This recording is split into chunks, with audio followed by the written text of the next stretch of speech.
Hi everyone, today we're talking about the Netflix stock crash, and I'm going to go through a few things with Netflix, say my opinion on Netflix I'm going to see, and then I'll recommend it as a buy or a sell or potentially a hold for the stock. We're going to go through a few things, a few details of the company, and then we'll talk about what I think at the end. So overall, Netflix actually hit an all-time high around about $418 per share, and that was back in towards July 2018. Since then, it's had a bit of a rough ride. We've had a couple of earnings reports misses. We've had active users on one earning report that reported half of what Wall Street was expecting. EPS revenue been a little bit rough, but the last earnings report wasn't too bad. But since then, it's still sold off since that earnings report. And overall, that's probably more than likely because the market has been in a bit of bear market kind of territory right now. Overall, the fundamentals of the company are pretty strong with respect to the EPS and the revenues kind of side of it. But even so, it's down 40%. You know, it was at $418 per share. It's now down at $258 per share. So pretty much if you were kind of like invested since like early on in like March time, you pretty much not made any money in the stock and you're not lost any money. If you invested after March, you're pretty much down on Netflix. So all that kind of like that bull run it had in 2018, if you or 2017, if you held it down there, you're pretty much the only people that are kind of making any sort of profit now. Anything in 2018, you pretty much not made any money if you chose to hold Netflix this year. Like I said, 40%, and I think the one big worrying thing about this company is that it's at a 92p. Now, the EPS side of it is still pretty good. That's growing at a crazy amount. The revenue side of it is still going around the 30% mark, which is excellent. A really good growth company, but I think the biggest problem that you see with this stock is that it's trading at a 92p. Now, a 92p is very high. You know, we kind of want to be looking at companies that are trading around, you know, the 30p's, or potentially we can let some companies go if they're a growth company like how Netflix are, and they can pretty much trade around the 40-50p because their forward P will be quite low. But Netflix is currently around 92p.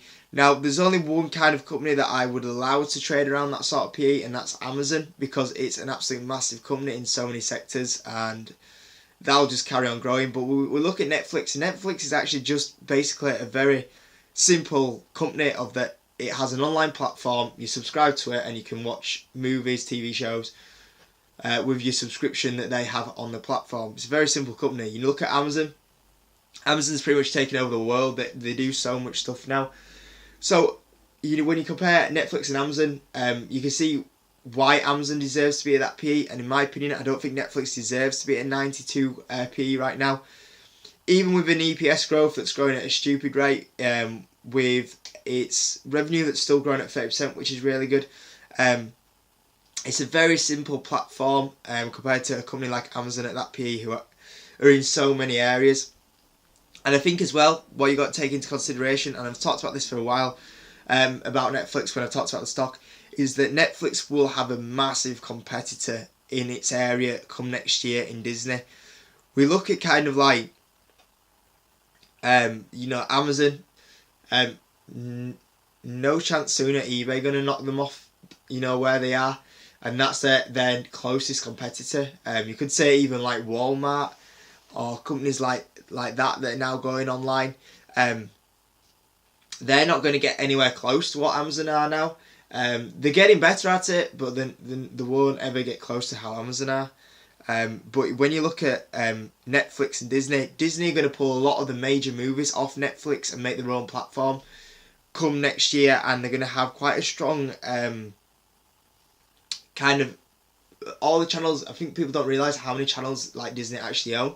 Their platforms are going to be so strong compared to Netflix's, and I think if you have the choice between Disney and Netflix, especially if you've got children, I think you more than likely will go to Disney because Disney movies are just so popular with younger children, and you know they also own so many things like the Marvel and the like Star Wars films, and you won't be able to get them anymore on Netflix.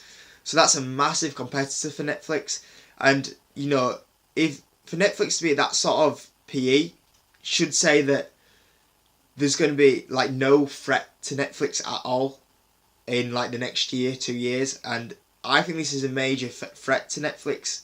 This is like what Netflix did to Blockbuster and destroyed Blockbuster. I think this is a major competitor, and I am really worried for Netflix. So overall, my kind of opinion on Netflix, guys, is that I would put Netflix down as a sell. I would not want to hold Netflix over the next year.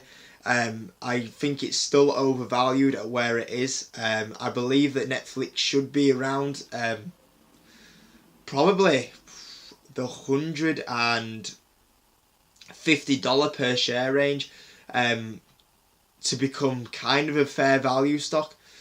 For me, it's still well overvalued. One of the most overvalued stocks on the stock market, and that's my opinion on it, guys. You know, if you are a Netflix shareholder and you back it, you carry on backing it. Don't just take my opinion on it. But I kind of share my ideas and thoughts on this channel with my opinions on stocks. And if I was a Netflix shareholder, I would sell the stock personally. But like I said, that's just my opinion, guys.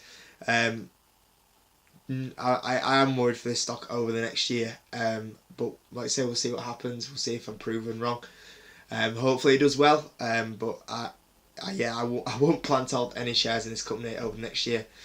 I'd be more looking at Disney and seeing how they do to be holding their shares than Netflix. But that's the video for today, guys. Give a video a like, subscribe. Thanks for all the support recently, and I'll see you on the next video.